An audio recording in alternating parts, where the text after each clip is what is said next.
Una vez para nuestro hermano Rafael. ¿Cuántos le damos una bienvenida con un fuerte amén? Amén. Amén. Dios les bendiga, hermanos y amigos. Le estaba diciendo a un hermano de que quizás mañana vamos a tener que traer unos suéteres porque está haciendo mucho frío. ¿Sienten frío ustedes? Qué calor la que está haciendo. Pero reconocemos de que a pesar de que está haciendo calor, vamos a tratar la manera de poder concentrarlos para poder deleitarlos con el mensaje de esta hora. Le damos la bienvenida a nuestros amigos que han venido con ese propósito de querer venir a aprender más de la santa palabra de nuestro Dios. Me siento feliz por eso. ¿Cuántos amigos tenemos? Levanten la mano. Hay varios. Gloria a Dios. Eso significa que tienen hambre y sed de justicia. Y hermanos, ¿cuántos hay? Amén. Quiero que los concentremos, ya que vamos a estudiar un tema muy interesante. Es un tema que se trata de conocer los enigmas de la palabra de Dios.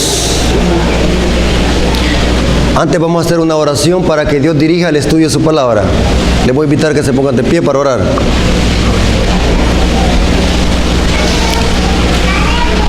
Bendito Señor que está en el cielo, santificado sea tu nombre. Agradecemos por tu misericordia, por tu voluntad, que nos permite estar en este lugar para poder alimentarnos de tu santa palabra. Bendice a tu pueblo, Señor. Bendice a las visitas que han venido con un corazón sincero a querer oír tus consejos, tus advertencias, tus exhortaciones en tu palabra.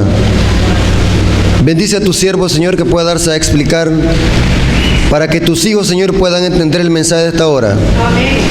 Que sean palabras claras y comprensibles para que tu pueblo las comprenda. Bendice todo este culto de oración, pues te lo suplicamos en el nombre de Jesús. Amén. Vamos a hacer un estudio serio de un texto bíblico que encontramos en Isaías capítulo 66, versículo 23. Isaías capítulo 66, versículo 23.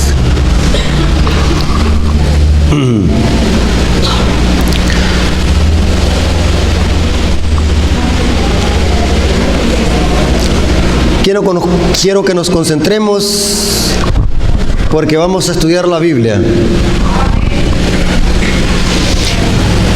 Dios hace una promesa a su pueblo.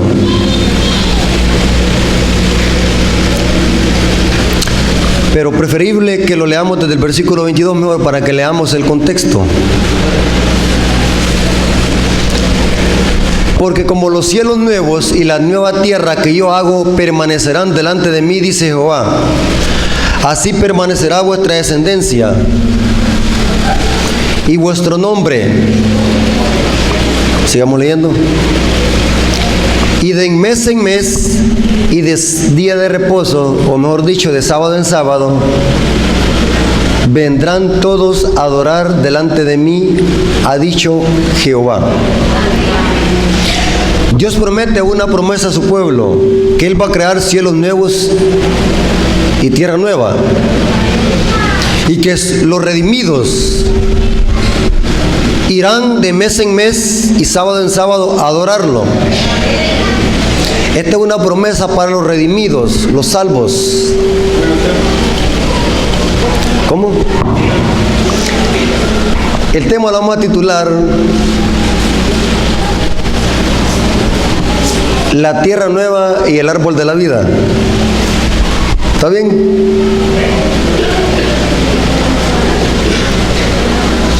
Esta es una promesa para los redimidos. Pero quiero que entendamos algo a la hora de estudiar este texto. Primordialmente, este texto bíblico se refería a cómo Dios iba a dar la Canaán terrenal al pueblo de Israel si cumplía las promesas del pacto.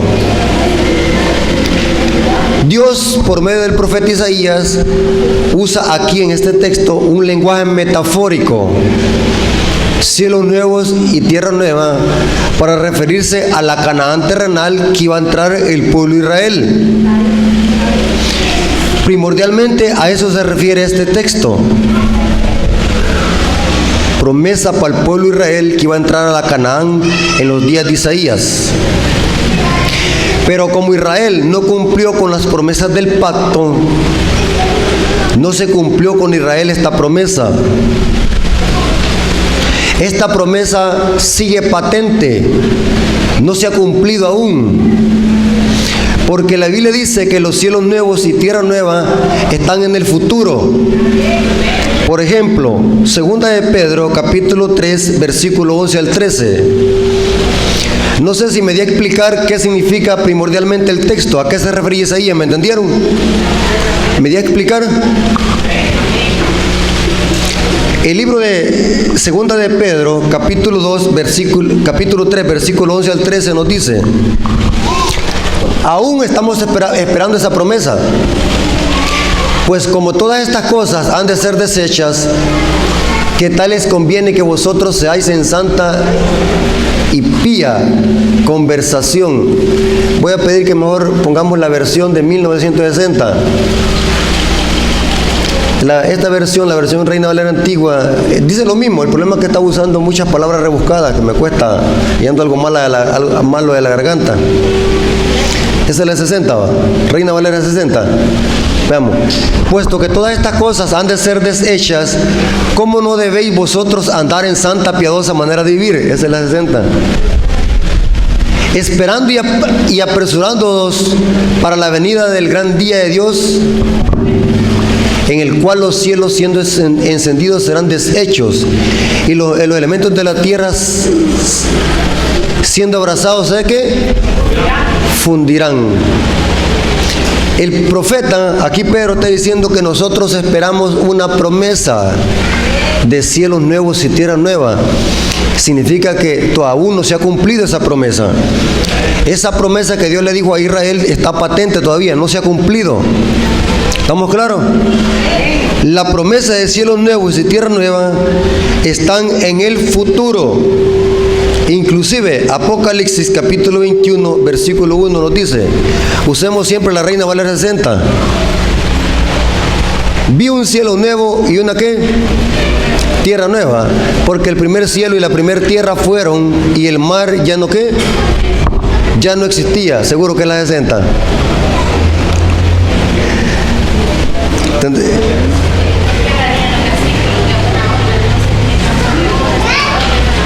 O sea que solo 60. De en la máquina solo la versión 60. Sí, la versión 60, que diga reposo. Va, Reina Valera 60. Ahí déjela, ya no voy a usar otra. Digo la Reina Valera 60 porque es la que estoy usando yo. Entonces cuando yo leo ahí otra versión y aquí usted que me entonces para que estemos en sincronizados.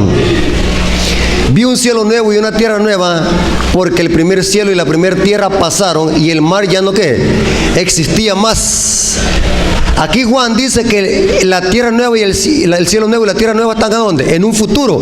O sea, la promesa de Isaías que vimos al principio está patente, no se ha cumplido todavía. Esperamos en el futuro esa promesa. ¿Y para quién es esa promesa? Para los salvos, para los redimidos. ¿Estamos claros? Para todos los redimidos. La pregunta es, ¿por qué que se menciona de mes en mes y de sábado en sábado? Quiero que veamos por qué se menciona vendrán a adorarme de mes en mes y de sábado en sábado. ¿Por qué el sábado?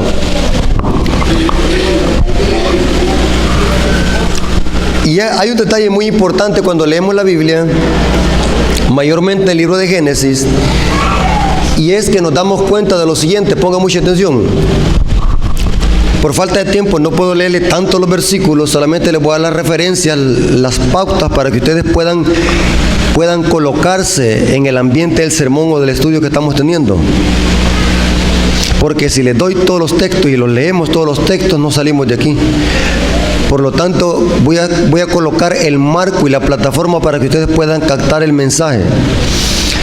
En el libro de Génesis, capítulo 1, encontramos de que la tierra, como estaba al principio, desordenada y vacía. Era un caos, era un abismo, dice Génesis 1:1, versículo 1 al 2. Era un gran abismo. Y dice que Dios la tuvo que ordenar y llenar. Y si nosotros leemos todo el capítulo 1, dice que Dios en los primeros 3 días la ordenó, porque como la tierra tenía 2 problemas, estaba desordenada y vacía. Entonces Dios tenía que arreglar estos 2 problemas. En los primeros 3 días Dios la ordenó. Ustedes pueden leer eso en el libro de Génesis, en todo el capítulo 1. No lo vamos a leer por falta de tiempo.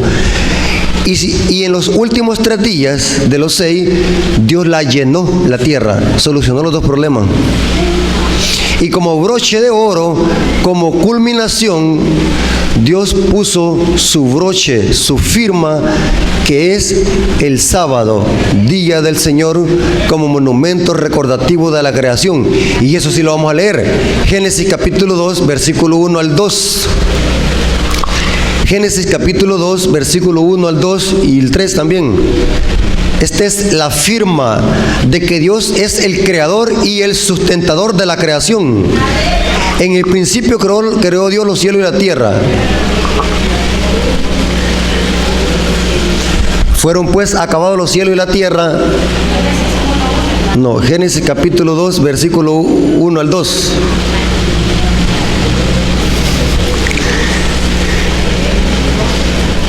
Génesis 2, del 1 al 3 vamos a leer. Fueron pues acabados los cielos y la tierra y todo el ejército de ellos. Quedó terminado.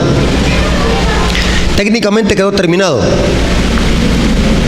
Y acabó Dios en el día séptimo la obra que hizo. O sea, Dios terminó en el 6º día y terminó en el 7º. Porque vimos de que quedaron acabados los cielos y la tierra y todo el ejército, dice. ¿Notaron?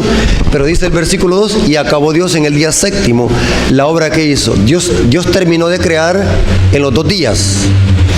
En el 6º día, porque la creación había quedado completada, pero le hacía falta la firma, que era el sábado. Con hacer el sábado estaba Dios completando la semana de la creación, aunque técnicamente había terminado ¿qué día? 6º. ¿Estoy dándome a explicar? Por eso es que hay esa pequeña discrepancia, pero no hay ninguna contradicción. Y acabó Dios en el día 7º la obra que hizo y reposó o cesó. El verbo ahí es Shabbat. En el día 7º de toda la obra que hizo, cesó. Por lo tanto, y bendijo Dios el día 7º y lo santificó, porque en él reposó de toda la obra que había hecho en la creación. ¿Estamos claros? Repasemos. La tierra, como estaba al principio, desordenada y vacía, un gran abismo. En los primeros 3 días Dios la ordenó y en los últimos 3 días Dios la llenó. Y para terminar puso su sello o su firma de que Él era el creador y sustentador de la creación. ¿Y hizo qué? El sábado, santificándolo y bendijo, porque en Él reposó. O sea que primero lo reposó y después lo santificó y lo bendijo. ¿Estamos claros? ¿Están concentrados? Ahora, aquí hay algo muy interesante. En el libro de Apocalipsis, mayormente en el capítulo 16 encontramos las plagas. Inclusive en el capítulo 16 y en el capítulo 15 del libro de Génesis encontramos el capítulo que habla de las plagas. ¿Sí? Y si nosotros notamos el capítulo 16, vamos a encontrar de que las plagas caen sobre lo que Dios creó en la creación.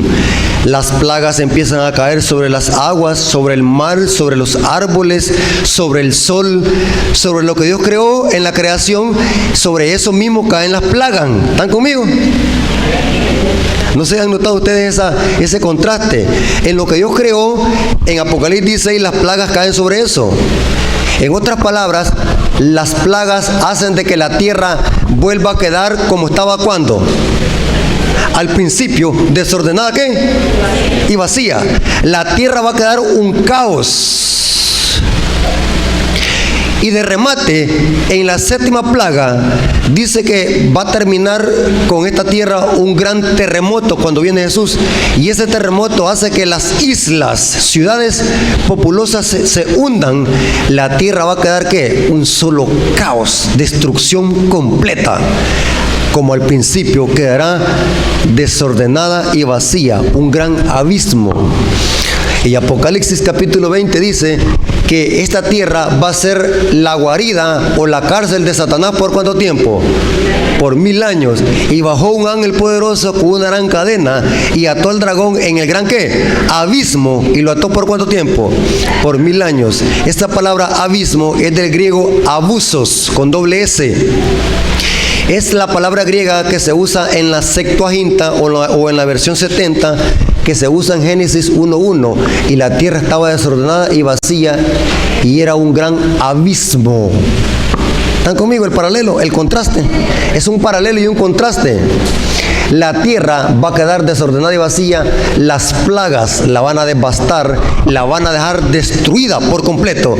Y para remate, cuando Jesús viene, dice la Biblia de que va a haber un gran terremoto. Eso lo dice Apocalipsis capítulo 16, desde el 15 al 17. Solo anótelo, no lo estamos leyendo porque no alcanzamos el tiempo para leer tantos versículos. Solo imagínense tantos versículos que les he dado en todo lo que he hablado. Y si lo leemos, tremendo. Pero yo sé que ustedes son buenos, son inteligentes, se les queda todo. Bueno, la tierra quedará desordenada y vacía nuevamente. Si Isaías capítulo 66 versículo 23 vimos de que los redimidos vendrán a adorar a Dios de mes en mes y de sábado en sábado, significa que Dios a esta tierra la va a volver a crear en otros 7 días, porque para que exista el sábado significa que existe un 6º día, un 5º, un 4º, un 3º, un 2º y un ¿qué? Un primer día. De lo contrario no tuviera sentido 7º día, que es el sábado. Dios va a volver a crear esta tierra ¿qué? En otros 7 días. ¿Cuál va a ser la diferencia? Cuando Adán y Eva, o mejor dicho, cuando Dios creó esta tierra, Adán y Eva no vio a Dios crear nada. ¿Sí? ¿O vio? No, porque ¿cuándo Dios creó a Adán y a Eva? ¿Cuándo los creó? En el 6º día, aproximadamente en la tarde. Ni tan siquiera Adán pudo ver cuando Dios lo creó a él. Obvio, no existía todavía. Ni tan siquiera Adán pudo ver cuando Dios creó a su mujer, porque lo durmió. Nada vio. ¿Por qué tenía que creer Adán y Eva que Dios era el creador? Por la fe, igual que nosotros. Igual que nosotros estaba Adán y Eva. ¿Hemos visto a Dios crear? Yo no lo he visto. ¿Por qué creemos de que Dios es creador? Por la fe. Igual que Adán y Eva estamos, ¿sí o no? Y ahí donde Pablo dijo, andamos por fe, no por vista. Somos hijos de Dios porque le seguimos y le amamos por la fe. Nosotros no hemos visto a Dios cara a cara. Nosotros no hemos visto a Dios crear nada. Nada. Estamos igual que Adán y Eva.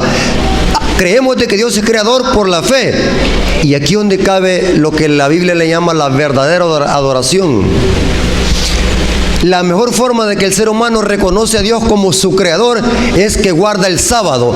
El sábado es el monumento recordativo de que Dios es el creador y sustentador de la creación.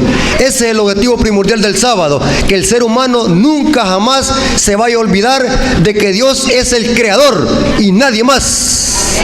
Pueden haber muchos dioses y señores, dice Pablo, pero para nosotros hay un Dios creador de los cielos y la tierra, en el cual somos. Y un hijo que es nuestro Señor Jesucristo, dice Pablo. Pueden haber muchos dioses aquí en esta tierra, pero solamente hay un Dios creador. Y la mejor forma de que reconocemos que Dios es nuestro creador es el sábado. La diferencia es que cuando Dios vuelva a crear esta tierra, allí los redimidos van a estar viéndolo a Dios cuando Dios cree. Interesante. Vamos a verlo cuando Dios haga la nueva creación. Sus hijos van a estar ahí viendo cuando Dios cree. Cuando Dios diga otra vez, sea la luz, sean los animales, sean los peces, los redimidos van a estar viendo cuando Dios haga cielo nuevo y tierra nueva. No vamos a ser como Adán, que fueron dormidos, porque lógico no existía todavía y estaba dormido. Pero en la tierra, en la nueva creación, vamos a ver a Dios crear.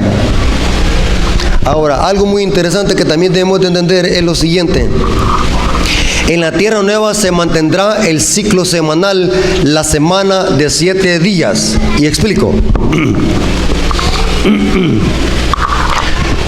Para cada porción de tiempo o lapso de tiempo hay un astro que tiene que ver.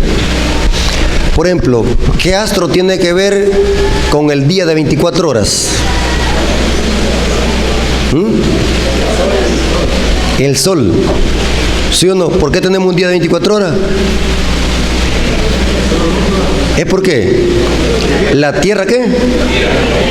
Gira en su propio eje. ¿Estamos claros? ¿Por qué tenemos un mes? ¿Qué astro tiene que ver con los meses? Correcto, la luna. La luna tiene que ver. Los meses. Por eso es que el pueblo de Israel celebraba los novilunios. ¿Han leído ustedes alguna vez esa palabra en la Biblia? Los novilunios, las nuevas lunas, eran los cabos de los meses. ¿Y con el año qué astro tiene que ver? ¿Con el año? ¿Cuántos días tiene el año? 365 días y unas cuantas horas. ¿Pero qué astro tiene que ver? ¿Es la tierra que da vuelta alrededor de la tierra, el sol que da vuelta alrededor de la tierra, o es la tierra que da vuelta alrededor del sol? ¿Ah? ¿Cómo? Es la tierra que se da la vuelta, ¿cuánto? Alrededor del sol. ¿Y cuánto se tarda eso? Un año para cada porción de tiempo, 20 días, meses y años. Hay una relación con un astro, pero con la semana no tenemos ninguna relación con ningún astro. ¿Por qué tenemos una semana de 7 días? No podemos relacionarla con un astro. Inclusive muchos poderosos aquí en esta tierra trataron de querer cambiar la semana a 7 días y poner una semana de 8. Por ejemplo, tenemos a Adolfo Hitler, el gran poder que tenía este hombre que quería imponer una semana de 8 días. No pudo. Siempre seguimos teniendo ¿qué? ¿Una semana de qué? De 7 días. ¿Pero por qué tenemos una semana de 7 días? No hay ninguna explicación astronómica, solo bíblica. La única explicación de que tenemos una semana de 7 días es porque Dios desde el principio le estableció. Semana de 7 días, descansarás el 7º día. 7. Los científicos no pueden dar una explicación concreta el por qué tenemos una semana de 7 días. Pueden explicarle del día, 24 horas, de los meses, de los años, pero ¿por qué una semana? Topan los científicos. La única explicación que tenemos es en la palabra de Dios, porque Dios creó desde el principio una semana de 7 días. Y esa semana de 7 días se va a mantener por la eternidad. El ciclo semanal se va a mantener, porque los redimidos, aún en la tierra nueva, seguirán guardando el sábado. ¿Cómo podremos decir, si alguien no se siente bien guardar el sábado aquí, cómo a ustedes les cabe la idea en la mente que se va a sentir bien guardar el sábado en la tierra nueva, si no se siente bien guardarlo aquí? ¿Me estoy dando a explicar? Porque los únicos, me dijo Isaías, y vendrán a adorarme delante de mí de mes en mes y de sábado en sábado, los redimidos, los salvos. ¿Estamos claros?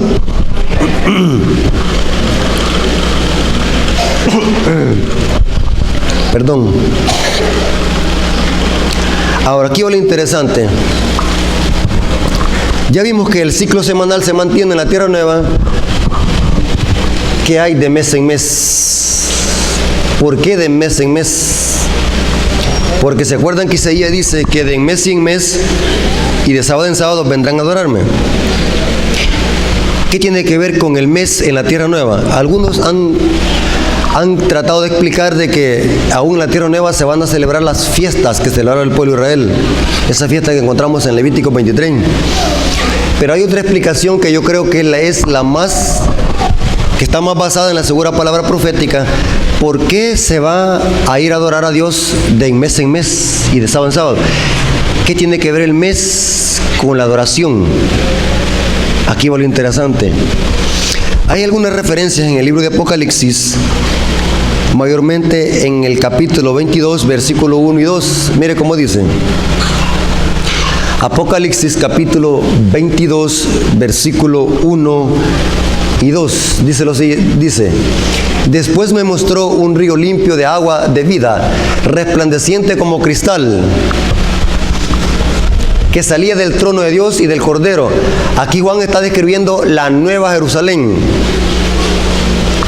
Sigue diciendo, en medio de la calle de la ciudad, pongan mucha atención y lean con mucha atención. Y al uno y al otro lado del río estaba ¿qué? El árbol de la vida.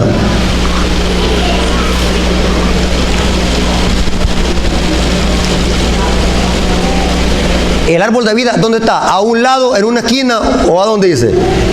En medio. Muy importante los detalles. En medio de la ciudad. ¿Que produce cuánto? 12 frutos, dando cada mes su fruto. ¿Cada cuánto hace ese árbol los frutos? Cada mes. Y las hojas del árbol eran ¿qué? Para sanear las naciones. O sea que el árbol solamente 12 frutos va a dar. Aquí dice el texto bíblico. 12 frutos cada mes. ¿Y cómo va a alcanzar para todos los redimidos? Si los redimidos no van a dar 12. Porque el número 12 vimos ayer que es un símbolo de ¿qué? Se les olvidó. Es un símbolo para representar la totalidad del pueblo de Dios. Es un símbolo. Y usted me va a decir cómo lo comprueba. En Apocalipsis capítulo 2, versículo 7 se nos dice que el fruto va a ser para todos los que venzan. Apocalipsis capítulo 2, versículo 7. El que tiene para oír oídos, oiga lo que el Espíritu dice a las iglesias. Al que venciere le haré comer ¿de qué? Del árbol de la vida, el cual está en medio ¿de qué? Del paraíso. Está en medio del paraíso. Ahora la pregunta es, en el jardín del Edén, ¿dónde estaba el árbol de la vida? Génesis capítulo 2, versículo 9.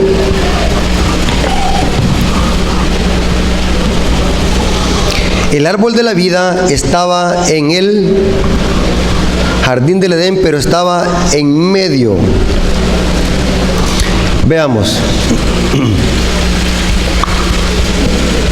Sí, es en.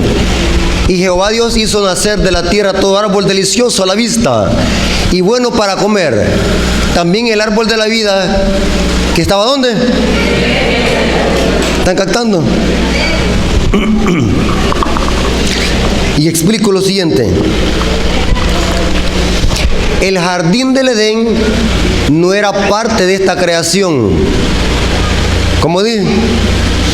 Cuando Dios creó esta tierra, no dice que Dios haya creado el jardín del Edén. Usted lo va a ver en el capítulo 1 y el capítulo 2. No dice que Dios haya creado el jardín del Edén. Solo dice que Dios puso a Adán y Eva en el jardín del Edén para que lo guardasen y lo labrasen. La pregunta es, ¿de dónde apareció el jardín del Edén? Y les voy a comprobar bíblicamente que el jardín del Edén no era parte de esta creación. El jardín del Edén era un pedacito del cielo que había bajado a la tierra.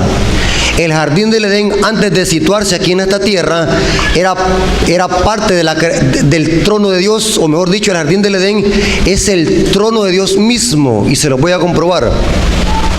En el libro de Ezequiel, hablando de Lucifer, Ezequiel capítulo 28, versículo 13, dice que Lucifer, ¿dónde vivía o dónde se paseaba? Ezequiel 28, 13. En el Edén, ¿qué dice?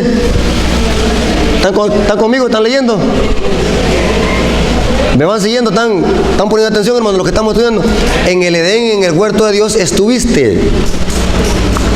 Esto es antes de que Adán y Eva fueron creados. ¿A dónde vivía Lucifer? ¿A dónde vivía?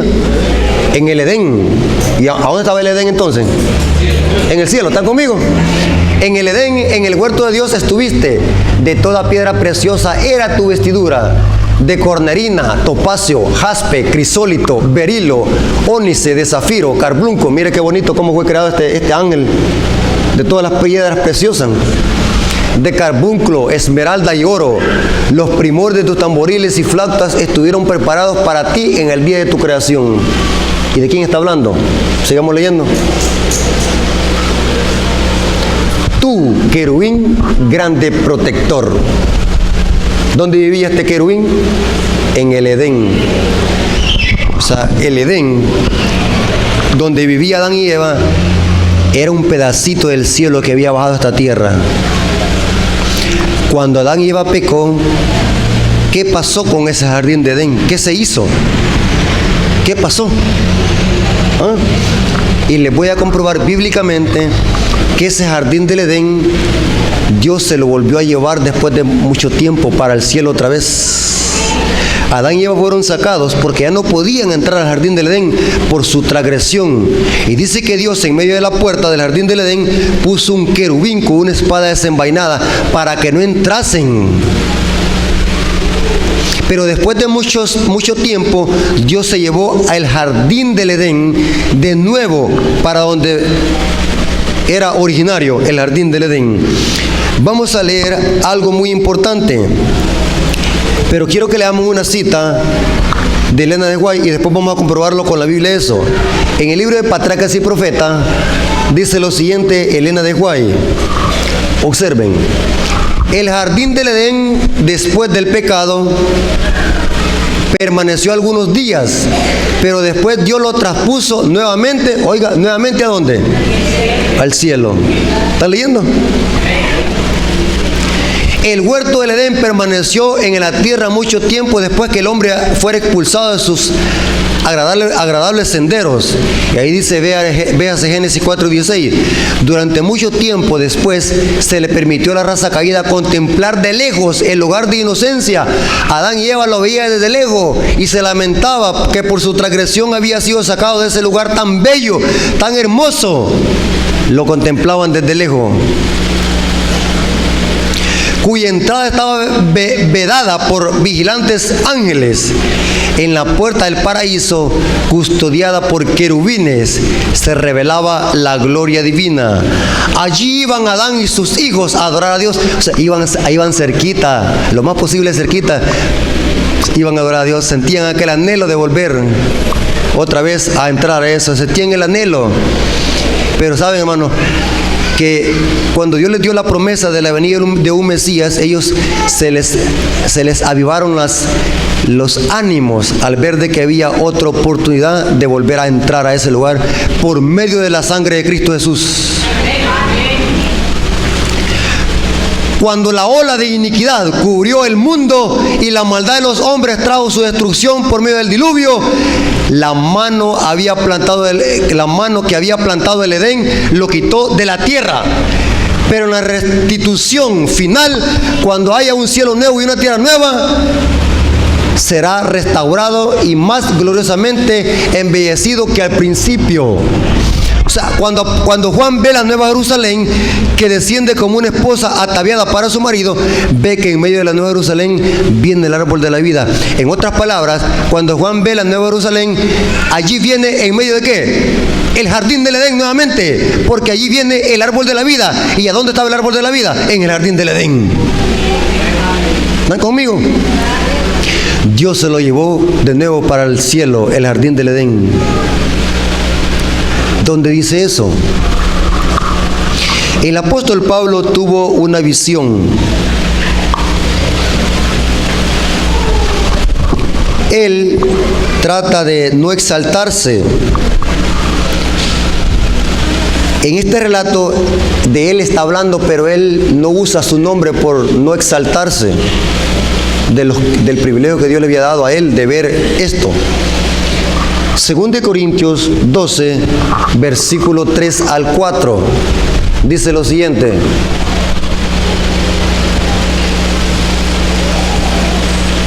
y conozco a tal hombre, sin el cuerpo, fuera del cuerpo, no lo sé. ¿Dios qué? Allí Pablo está hablando de él, pero él no quiere exaltarse, solo dice, conozco a un hombre. Sigue diciendo, que fue arrebatado ¿hasta dónde? Fue arrebatado hasta el paraíso. ¿Y cuál es el paraíso? El jardín del Edén. En el cielo es que está el jardín del Edén, donde oyó palabras inefables, o sea, que no se pueden explicar, que no le es dado al hombre expresar. De tal hombre me gloriaré, pero de mí mismo en nada me gloriaré. O sea, de él estaba hablando. Él había sido traspuesto al paraíso y vio el paraíso. Y ese paraíso, ¿a dónde está? Dice Pablo. En el tercer ¿qué? Cielo. ¿Cuántos cielos hay según Pablo? 3 cielos. ¿Cuáles son?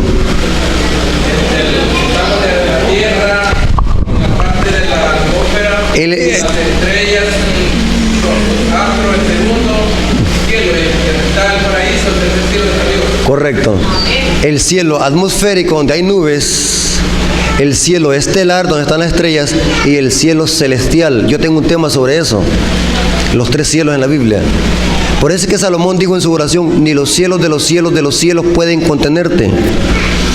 Porque Dios vive en el tercer cielo, donde está el paraíso. 3 cielos, claramente dice Pablo. El paraíso fue llevado de nuevo a cielo. Y en la Nueva Jerusalén viene nuevamente con los redimidos. ¿Y quiénes son los únicos que podrán entrar y comerán del árbol de la vida? Dice Apocalipsis 22:14, que son los que aman y guardan sus mandamientos. Los únicos que pueden entrar y tener derecho al árbol de la vida son los que obedecen los mandamientos. Eso lo dice Apocalipsis capítulo 22, versículo 14. Muy importante. Aquí dice los que lavan su ropa. No sé si ustedes vinieron aquella vez que yo expliqué este texto. ¿Quiénes vinieron? Levanten la mano, ¿cuántos vinieron cuando yo expliqué este texto?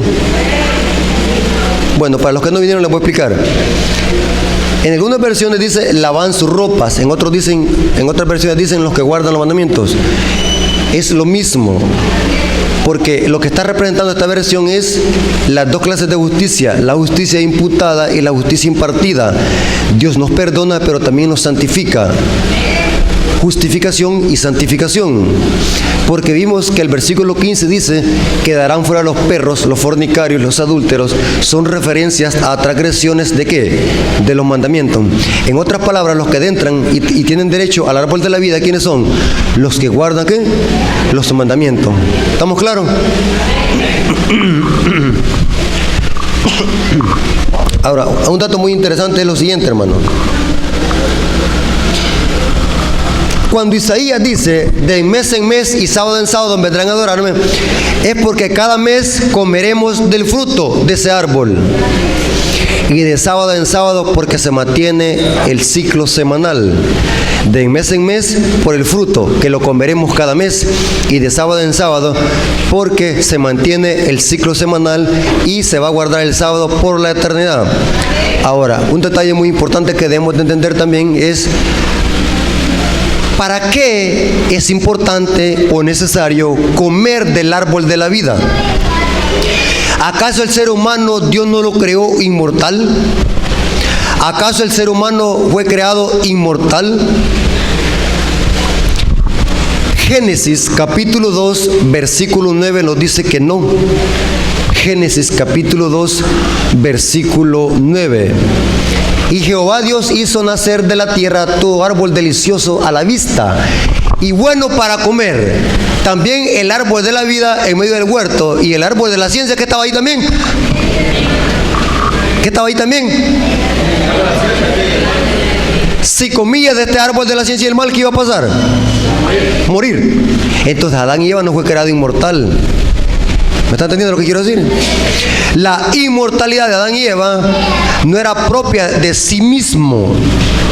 Era una inmortalidad condicional para recargar su batería o que esa inmortalidad fuera preservada y no se fuera a morir. Estaba en Cristo y dependía de un árbol de la vida. El ser humano en sí no fue creado inmortal. El diablo que le dijo a Adán y a Eva, mejor dicho a Eva, no moriréis, seréis como Dios. En otras palabras le estaba diciendo, serás inmortal como Dios. Dios no creó a Adán y Eva inmortales, porque el único inmortal es Dios. El que dijo esa mentira, no moriréis, seréis como Dios, inmortal, fue el diablo que le dijo. El ser humano en sí no es inmortal. Para que el ser humano sea inmortal, tiene que unirse al que es inmortal, que es Cristo. El ser humano por naturaleza no es inmortal. La inmortalidad se deriva de algo y la inmortalidad está fuera de un árbol y de Dios depende. Porque si Adán y Eva hubieran sido creados inmortales, no hubieran muerto. Porque los únicos que no mueren son los inmortales. Inclusive Dios puso el ángel para que no entrara al jardín del Edén y comieran del árbol de la vida y fueran inmortales, pecadores inmortales, dice la Biblia. Si Dios los sacó, es porque después la Biblia dice que los hombres empezaron a morir. Y cada vez que el ser humano se va alejando de la creación, el ser humano va degradándose en estatura física y en salud y en años. Inclusive el salmista David dice que los días de nuestra edad son ¿cuánto? 70 hasta 80. Y cada país tiene diferentes probabilidades de vida. Hay países en Europa donde la máxima probabilidad de vida es hasta 40 años pueden durar las personas y se mueren. Aquí en El Salvador la probabilidad de vida es, en general, términos generales estoy hablando yo, encuestas generales de la ciencia, es 60 años. Hasta 60 años la mayoría de jóvenes podemos llegar. Pero así como vamos de que tanto que comemos Coca-Cola y comida chatarra, no creo que lleguemos pero de los 40 años.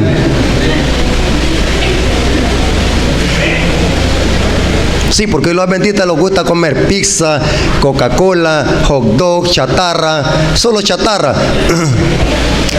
Y andamos con los grandes cánceres y andamos reclamándole a Dios por los grandes cánceres. Como más chatarra y más pollo campero. ¿Ah? Y cada vez que el ser humano se va alejando de la creación, el ser humano va menguando en vida y en porte, en físico, y lo vamos degradando. El ser humano se ha hecho enano, los animales se han hecho enanos, las frutas se han hecho enanas, porque la Biblia dice que cuando Josué y Caleb fueron a ver la tierra prometida, trajeron unas uvas, ¿cómo eran? Gigantes, que las tenían que traer ¿qué? Entre dos, porque eran grandes. Y miren las uvitas que tenemos hoy. La creación se ha venido degradando. Cada vez que pasan los años, los seres humanos los vamos degradando en calidad de vida, en calidad de salud y en calidad de años, porque los estamos alejando cada día y cada minuto que pasa de menos probabilidad de tener acceso a comer del árbol de la vida, porque el árbol de la vida era un antídoto contra las enfermedades y para preservar la energía constitucional, era como para recargar la batería y mantenerse joven. Árbol de la vida. Apocalipsis capítulo 22 y versículo 1 y 2 dice: y sus hojas son para sanidad de las naciones. Las hojas tienen un antídoto contra toda enfermedad. Sus hojas son para sanidad de las naciones. Su fruto preserva la vida y las hojas son para sanidad de las naciones. ¿Sabe por qué los redimidos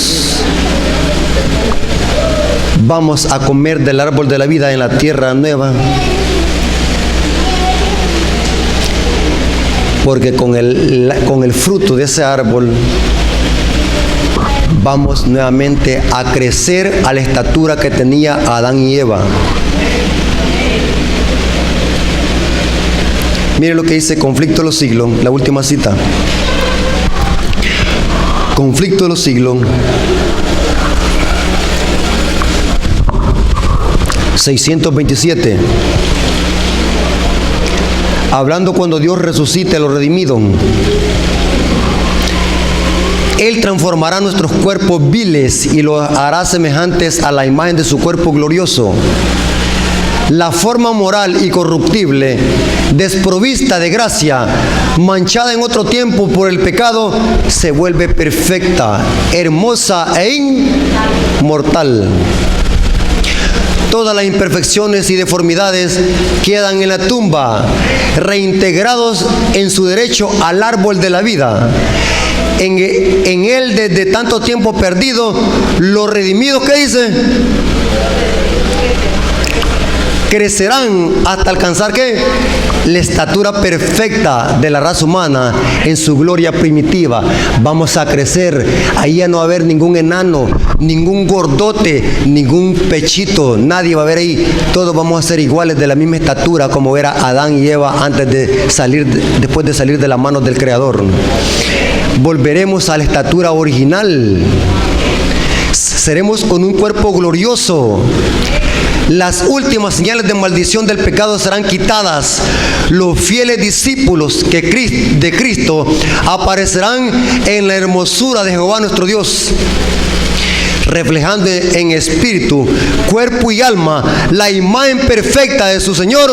Oh, maravillosa redención, tan descrita y tan esperada, contemplada con anticipación febril, pero jamás enteramente comprendida.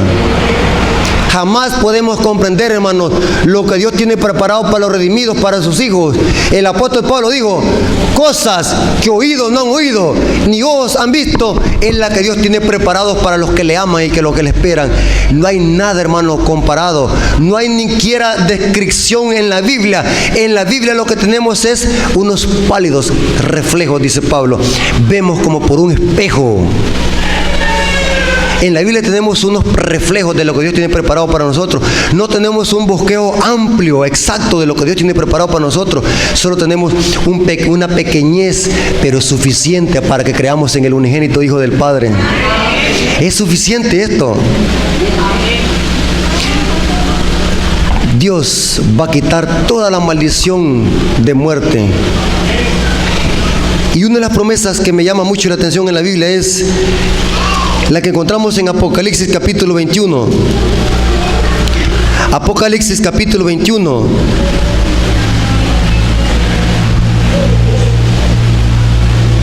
Versículo 4. Y Dios enjugará, ¿qué dice? Toda lágrima de los ojos de ellos. Y ya no habrá, ¿qué? Muerte, ni habrá más llanto, ni clamor, ni dolor, porque las primeras cosas pasaron. Sigue diciendo el otro. Y el que estaba sentado en el trono dijo: he aquí, yo hago nuevas todas las cosas. Y me dijo: escribe, porque estas palabras son fieles y verdaderas. No te voy a mentir, dice Dios. Estas son palabras fieles y verdaderas. Yo las voy a cumplir. Si lo he dicho, porque las voy a cumplir. ¿Vale la pena, amigo y hermano, que perseveremos hasta el final? ¿O quieres servirle a Satanás, que no te va a dar ninguna recompensa? Ya no es hora que sirvamos a Satanás. Dejemos de vivir esa vida mundana, esa vida de pecado, alejado de Dios. Es hora de entregar nuestra vida a Jesús. Ya deja de sufrir en las manos del diablo. No permitas que el diablo te haga añicos. Tú eres creación de Dios. Dios te creó a ti para servirle y adorarle. Nunca te creó para que le sirvieras a Satanás. Dice el apóstol Pablo: todas las cosas fueron creadas por Él y por medio de Él y para Él. Dios te creó como un especial tesoro para que fueras un águila, no para que fueras una gallina. Y saben, hermano, que Dios los compara que somos como una gallina, si esperamos, como un águila. ¿Ah? Los que esperan en Jehová serán como, ¿qué dice Isaías? Como las águilas. Porque las águilas son del aire, viven en el aire, duran más de 100 años. Tienen un ojo hábil. Las águilas son las reinas de los aves. Dios no los creó como gallinas que solamente vemos para abajo. Dios nos creó como para que seamos águilas, no para que seamos como las gallinas que solo para abajo ven. Dios quiere que seamos águilas, porque nuestra ciudadanía está en los cielos, de donde esperamos al Padre Celestial. Escribe, bienaventurados estas cosas, dice, porque son fieles y verdaderas. Estas cosas son para nosotros, hermanos. Apropiémoslos por la fe en Cristo Jesús. Y la única forma de poder obtener estas promesas es únicamente por medio de la gracia redentora de nuestro gran Dios y Salvador Jesucristo. ¿Cuántos de nuestros amigos quieren apropiarse de estas bendiciones? Yo quiero ver en pie a nuestros amigos. Y no solamente quiero verlos en pie, quiero invitarlos a este lugar, al frente, porque queremos orar nuevamente por ellos, nuestros amigos que no son bautizados, pero que han venido a la conferencia y han aprendido de la palabra de Dios. Yo quisiera ver a nuestros amigos aquí de frente. Queremos hacer una oración por ustedes. Ancianos, invítenlos. Ancianos, diáconos, puedan invitarlos aquí a ellos. Queremos invitar a nuestros amigos. No tengan miedo, no tengan vergüenza. Queremos hacer una oración por ustedes. Pasen al frente, no tengan miedo. Amén. ¿Todos dicen amén? Amén. Algo otro amigo, queremos hacer una oración. Esto no es juego, hermano. Cristo pronto viene con poder y gloria y necesitamos estar preparados para recibir a nuestro Señor y Salvador Jesucristo. Amén. Cuando dicen amén, algo otro amigo, queremos hacer una oración. No tengan miedo, amigo. La honra y la gloria sea para nuestro Dios. ¿Cómo dicen amén? Nuestros amigos y visitas que no son miembros de la iglesia adventista, queremos orar para que Dios nos dé fortaleza y pueda quebrantar ese corazón de piedra que tenemos. Nuestros amigos y visitas, Cristo nos está llamando por medio de su palabra. No posterguemos nuestra decisión. Puede ser que mañana no amanezcamos vivos. Ahora es el día de salvación, dice la palabra. ¿Cómo dicen amén? Esperamos que vengan más visitas, más amigos, ancianos, diáconos. Levántenlos, anímenlos que vengan aquí al frente. Queremos hacer una oración, solo queremos orar.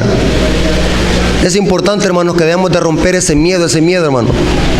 Ese miedo que nos ata para que nosotros no podamos seguir a nuestro Señor Jesucristo. Ese miedo que nos ancla a las sillas. Ese miedo que nos esclaviza. Pero en el nombre de Jesucristo rompamos las cadenas. ¿Cómo dicen amén? Significa que aquí hay trabajo. Ancianos, hermanos de iglesia, aquí hay trabajo, miren. Estas son armas del Señor. Y es necesario que sean arrebatadas de las garras del enemigo. ¿Cuánto creen eso? Hay que orar por ellos. Ellos tienen sus luchas. Y saben algo, hermano, bien importante, que cuando nosotros queremos acercarlos más a Dios, el diablo más los va a atacar. Más problemas vienen, más dificultades, etcétera, etcétera. Pero es cuando nosotros debemos estar agarrados más de la mano de nuestro Señor y Salvador Jesucristo. Vamos a orar por ellos, hermano. Oremos. Señor bendito que están en el cielo, santificado sea tu nombre. Te damos infinitas gracias por estas almas que han pasado al frente. Tú las conoces, Señor, son tus hijos. Bendíceles, Señor, para que ellos puedan prepararse y agarrar en serio la salvación que solamente usted la puede dar, Señor. Para que ellos también puedan tener acceso al árbol de la vida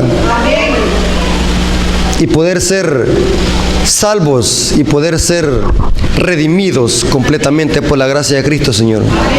Esa redención que se va a completar cuando tú vengas por segunda vez y nos liberte de este mundo de pecado y de maldad y nos llevarás a la patria celestial, Señor. Bendice a mis amigos y bendice a mis hermanos también. Dales tu paz y tu bendición, que nunca falte en nosotros, que nos ayudes a perseverar y a ser conscientes de que cada día, Señor, es el último de nuestra vida y debemos de consagrar nuestras vidas, Señor. Bendícelo, Señor, bendice tu pueblo, pues te lo suplicamos en el nombre de Jesús. A Él sea la honra y la gloria por los siglos de los siglos. Amén. Pueden pasar al frente, hermano.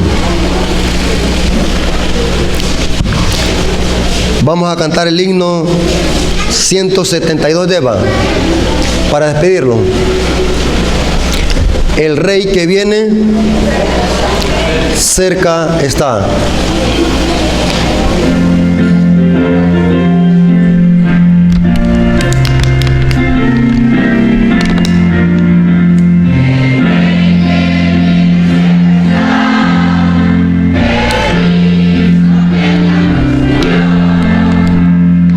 Solo viene esta vez por los que rescató. Cerca está, a las puertas mismas llega ya. Viene presto, llega ya. De su venida vemos ya señales muchas por doquier, y pronto el alba eterna podrán los pueblos ver. Cerca está, a las puertas mismas llega ya. Viene presto, a las puertas llega ya. No contéis con gozo y paz, aquí la lucha seguirá. Mas cuando vuelva el Salvador, eterno fin tendrá. Cerca está, a las puertas mismas llega ya. Viene presto, a las puertas llega ya. Entonces nuestro hogar será tierra nueva eterna. La muerte nunca entrará, pues todo es inmortal. Cerca está, a las puertas mismas llega ya. Viene presto, a las puertas llega ya. Vamos a hacer una oración para despedirlos. Cerremos los ojos. Gracias, Padre bendito, por tus maravillosas promesas. Bendice tu pueblo, Señor, para que podamos hacer uso de esas promesas por medio de tu sangre preciosa. Bendícelo, Señor, cuídalo donde quiera que estemos. Despídelos de este lugar, pero nunca de tu paz ni de tu presencia. Que tus santos ángeles nos cuiden donde quiera que estemos.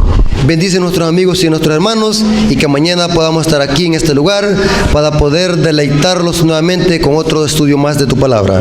Te lo suplicamos y lo agradecemos en el nombre de Jesús. Amén. Dios les bendiga, amigos y hermanos. Mañana lo esperamos. Mañana vamos a estudiar otro precioso tema para honra y gloria de nuestro Dios.